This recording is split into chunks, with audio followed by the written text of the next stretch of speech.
100% అమ్మా. నేను చెప్పింది ఏంటి, ఆ రోజు మీరు దయచేసి మీ జర్నలిస్టులు కూడా గమనించాలి. సంగారెడ్డిలో నేను ప్రెస్ మీట్ పెట్టినా. I will send you the video byte also. నేను కేటగారికల్ గా చెప్పాను, స్పష్టంగా చెప్పాను. రాష్ట్ర ప్రభుత్వం బాండ్ పేపర్ మీద రాసిచ్చిన 6 గ్యారంటీలు, 13 హామీలు, 100 రోజుల్లో చేస్తామని చెప్పిన 13 హామీలను, రుణమాఫీని 15 ఆగస్టులోగా చేస్తే నేను రాజీనామా చేస్తానని చెప్పాను. ఈ రోజు కూడా దానికి కట్టుబడి ఉంటాను. నేను ఆ రోజు ఇంకా స్పష్టంగా చెప్పాను, అవ్వా తాతలకు 4000 పెన్షన్ వస్తే నాకు ఆనందం తప్ప నేను ఒక్కరిని ఎమ్మెల్యే పదవిలో ఉండడం నాకు ఆనందం కాదు.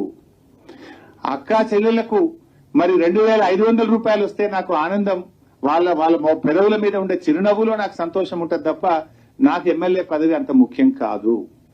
ఇవాళ ప్రతి పేదవాడికి ఇల్లు ఇస్తామన్నారు 5 లక్షల రూపాయలతోని. పేదలందరికీ ఇల్లు వస్తే నేను ఆనందపడతా తప్ప నేనేదో కొత్తగా ఎమ్మెల్యే పదవి చేస్తలేను. నాకే మంత్రి పదవి, ఎమ్మెల్యే పదవి నేను కొత్తగా జీవితంలో అనుభవిస్తలేను. నా పదవి కంటే తెలంగాణ ప్రజల అక్కా చెల్లెళ్ళ అవ్వాతాతల కళ్ళల్లో వాళ్ళ పెదవుల మీద సంతోషమే నాకు ఆనందం. వాళ్ళందరికీ నువ్వు ఇస్తే, కనీసం నా ఛాలెంజ్ తీసుకొని అయినా ఇస్తే నేను రాజీనామా చేస్తే మళ్ళీ నిలబడాలని కూడా చెప్పిన.